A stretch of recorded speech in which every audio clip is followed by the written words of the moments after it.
Pinagpalang umaga po ang bati ko sa bawat isa sa atin at sa lahat ng ating masugid na sumusubaybay ng ating pang umagang pagbubulay ng salita ng Diyos at pananalangin.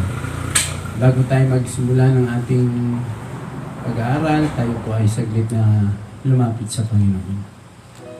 Purihin ka o Diyos, marami pong salamat at bagamat ngayon po ay lahat halos ng mga tao sa mga Kristiyanong komunidad ay abala sa tinatawag na Christmas party or celebration. Pero kami mas abala na humarap sa iyo, sumamba sa iyo sa pamagitan ng panalangin at pagbubulay ng iyong mga salita. Pagpalain mo po ang umagang ito, samahan mo po kami, gamitin mo lang po ang lingkod na isang munting tagapagturo. Ikaw ang dakilang guro, ang salita sa aming kalagitnaan, matanim sa aming puso ang iyong salita. Magbigyan mo kami ng kapangyarihan na ituloy sa katuparan. Salamat po. Ito po ang aming dalangin sa pangalan ng Panginoon sa Kristo. Amen. Sa pagpapatuloy po natin, dahil sinadya ko rin naman ito na hindi idiretso yung Lord's Prayer o the prayer Jesus taught to His disciples, ay nandito na po tayo sa bahagi ng verse 11 at 12 ng Matthew chapter 6. At pwede naman natin itong pamagatan, panalangin itinuro ni Jesus sa mga disipulo. Mula yan sa verse 9 hanggang verse 15. Nandito na po tayo sa pagbubulay dito sa verse 11 and 12. Ang sabi sa 11, bigyan mo kami ng pagkain kailangan namin sa araw na ito at patawarin mo kami sa aming mga kasalanan mula ng pagpapatawad sa mga nagkakasala sa amin. Purihin ng Diyos sa kanyang mga salita natin, binasa at pagbubulayan. Ang verse 11 po mga kapatid, nagpapakita to na sa ating pong paghingi ay araw-araw. Araw na ito. Siguro payak na maisip natin na kasi ngayon parang pagka naghanda ka ng pagkain, pwedeng pang 2 araw, pang 1 week, o kaya ay extended kasi may mga storage.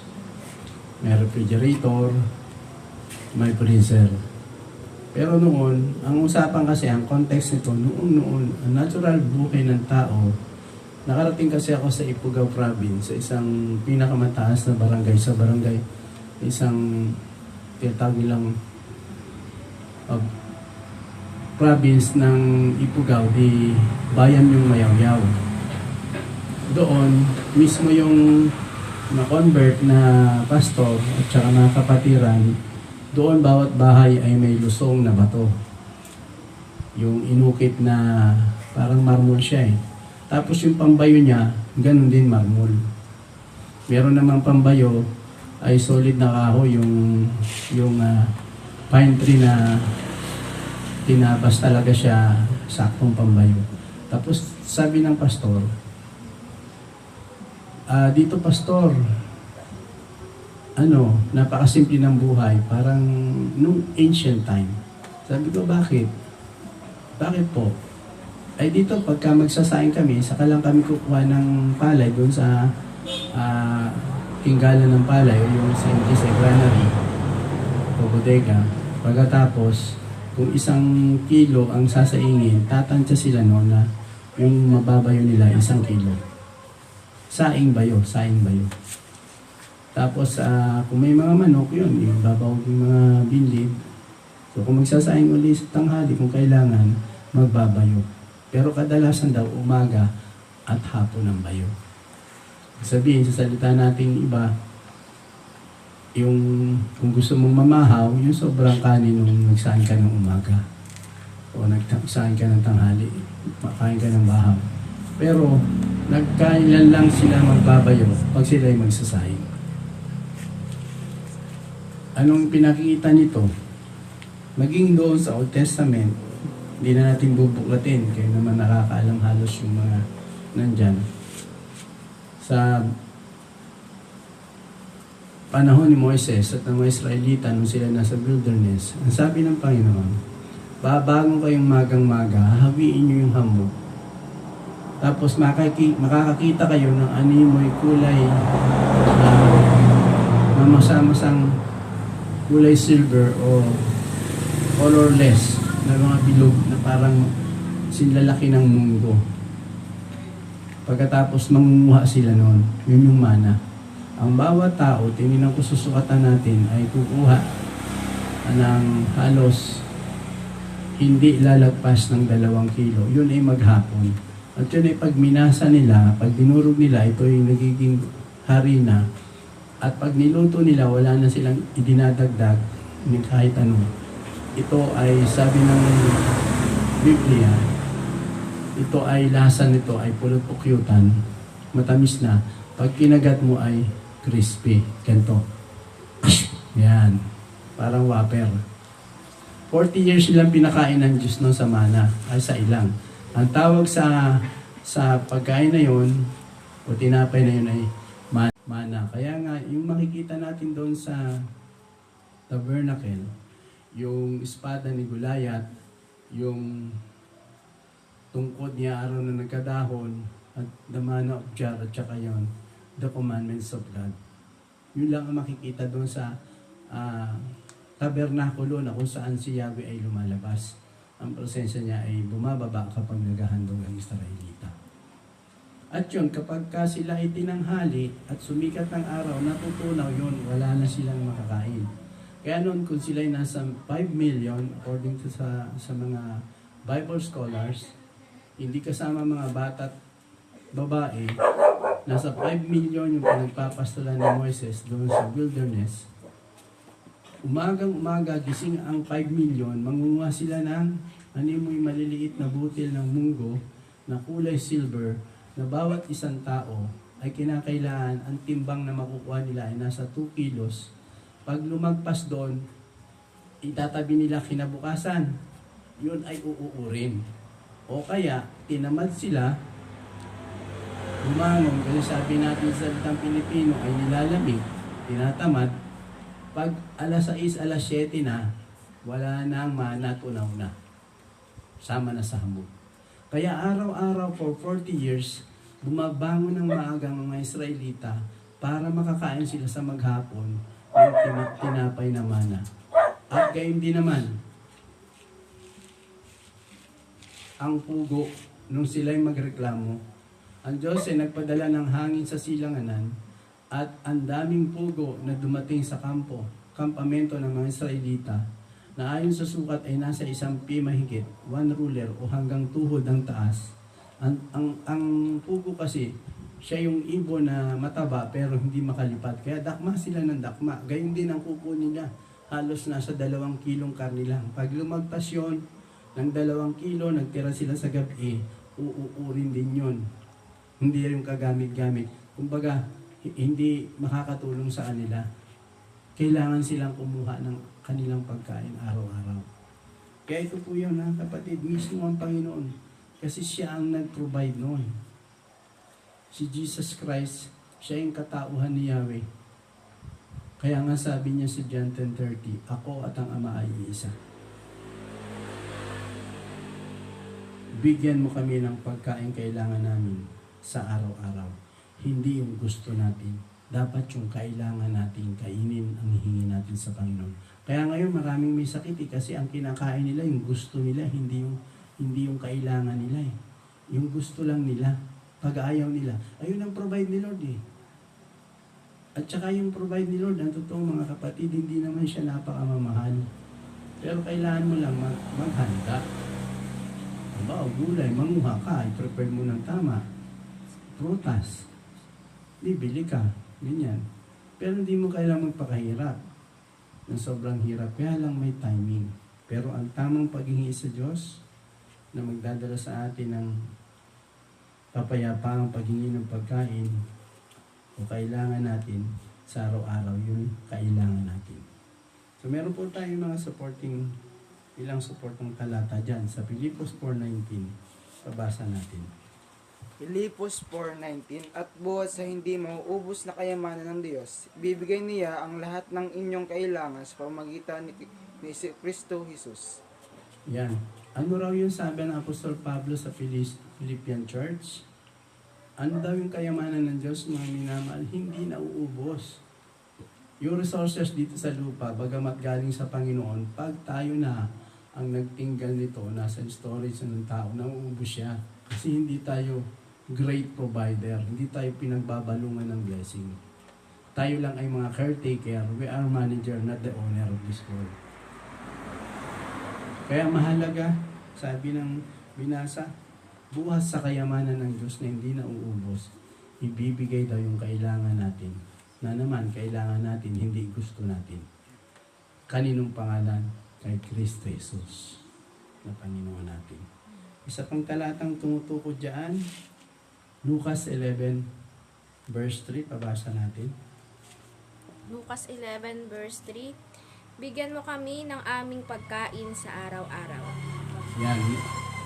Inay ko lang yan. Kasi si Dr. Lucas, hindi naman siya apostol. Siguro yung iba pinipilit siyang gawing apostol. Pero according sa church history, maging pag nag-aaral tayo ng master ng bibliology, siya isang doktor, kapatid na doktor, companion, close companion nila Peter. At naging kasama ni Apostol Pablo, nabanggit kasi yan yung pangalan niya doon sa Colossians, ang manggagamot natin kapatid, si Lucas. So, ang sabi doon, ganun din sa sinasabi ng verse 11, bigyan mo kami ng aming pagkain sa araw-araw. Yung kailangan natin, sa Diyos natin hihingin.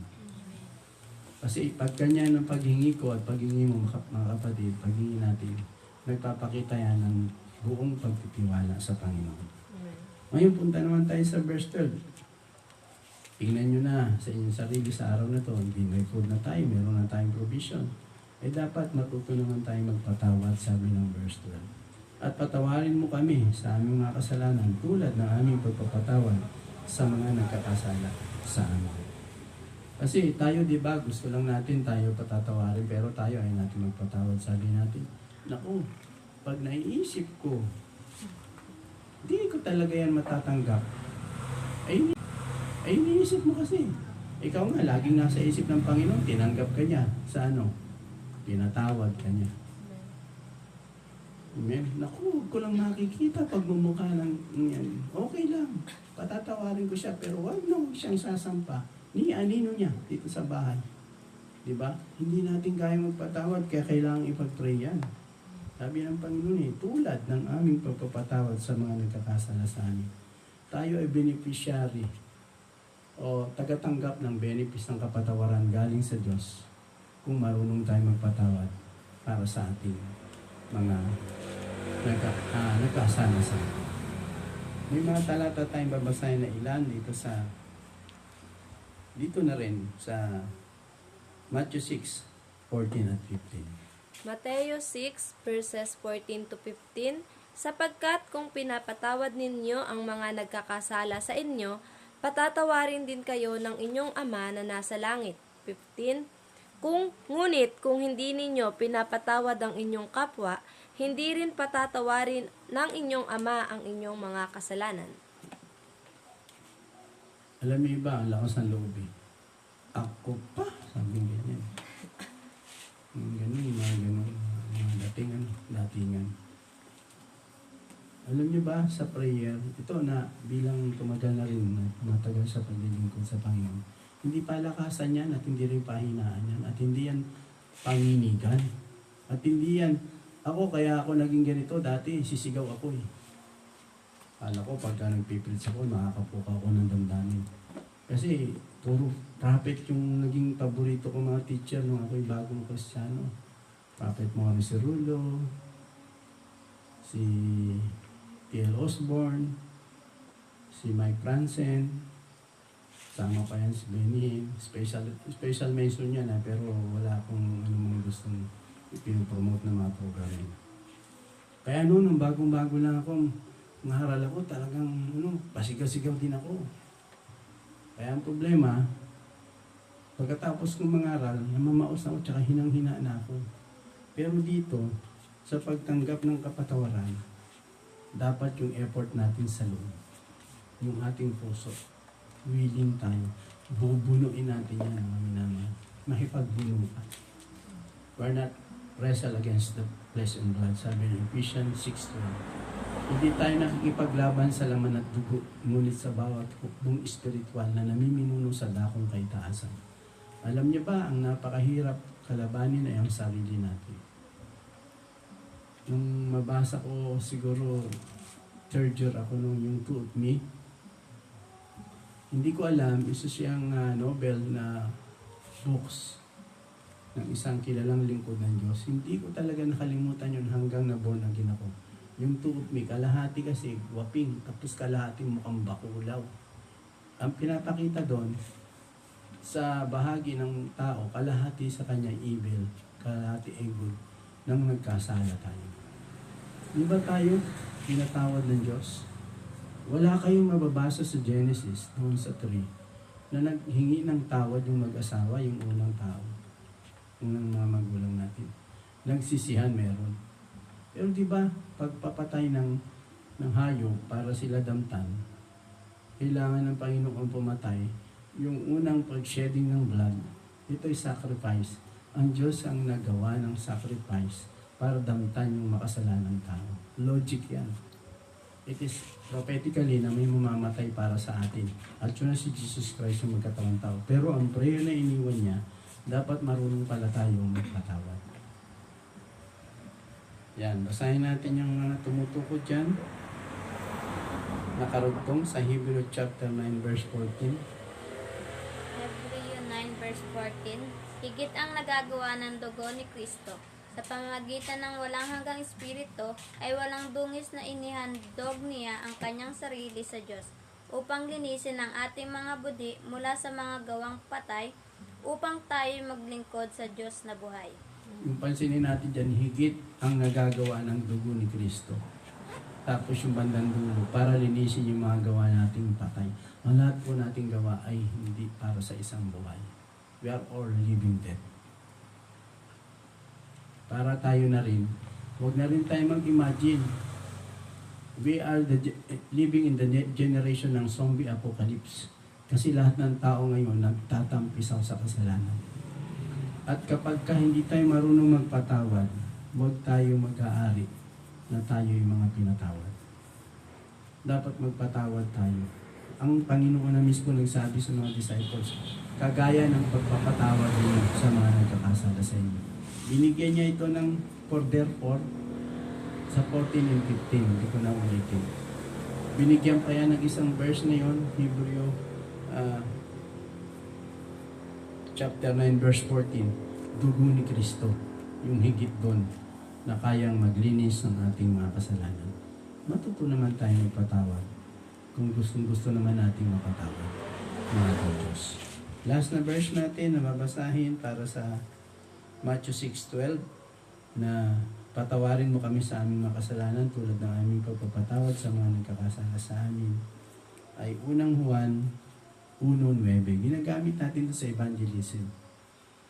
Pero hindi lang ito sa evangelism dapat ginagamit.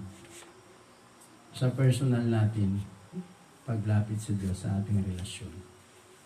Unang Juan 1:9. Unang Juan 1:9. Subalit kung ipinapahayag natin sa Diyos ang ating mga kasalanan, maaasahan nating patatawarin tayo ng Diyos sa mga ito at lilinisin tayo sa lahat ng ating kasalanan sapagkat siya'y tapat at matuwid. Amen. Sinabi ba dyan, subalit kung ating ililihim ang ating mga kasalanan at ibubulong-bulong na natin sa iba, sabi, atin-atin lang to ha.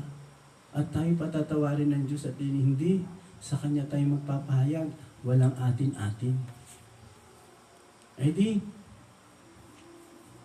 yung atin-atin mo, mag-claim na pinatawad ka, itawarin naman siya. Minsan mas papahayag pa tayo sa tao, gusto sa Diyos. At alam niyo ba, napakahalaga rin na marunong tayo mag-confess ng ating sins to one another, sabi sa James 5:15 and 16. Malaki raw nagagawa niya para tayo gumaling. Pero may mga Kristiyano walang inner healing. Gusto pa ipag-pray over ni Reverend, ni Bishop, Juan. Hilig-hilig magpa-pray over, di naman marunong magpatawad. Pangisay-ngisay pa. Halos malaglag yung mata pag iyak. Pakikuha mo nga yung mata mo na iyakin. Iba itong mga sa dagat yan. Kainin niya ng mga pating ko. Ang simbahan ng church, hindi ito teatro. Hindi ito lugar ng mga artista. Ito lugar ng mga totoong taong pinatawad na dapat magpatawad, sabi ng huli. Alam niyo ba, yan ang kasalanan nasa Christian community and unforgiveness.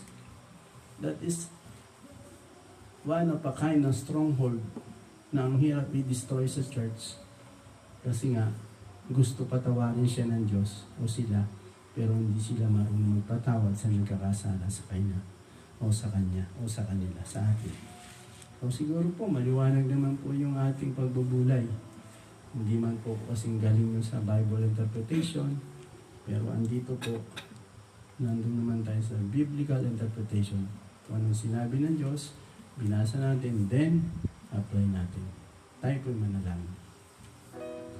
Marami pong salamat, Ama, sa iyong kapayagan na pag humingi kami ay yung kailangan namin. At kung may pagkain na kami, sabi nga ng isang nabasa ko, maging sa Matthew 5, masyahan na kami kung mayroon kami kinakain, dinarami. O dito rin sa Matthew 6, sapagkat yung kabalisaan ay hindi makapagdadagdag ng buhay namin kahit isang oras, o kahit isang dipa, o kahit kaunti. Kaya sa umaga nito, salamat po. Kami po ay nagpapakulo.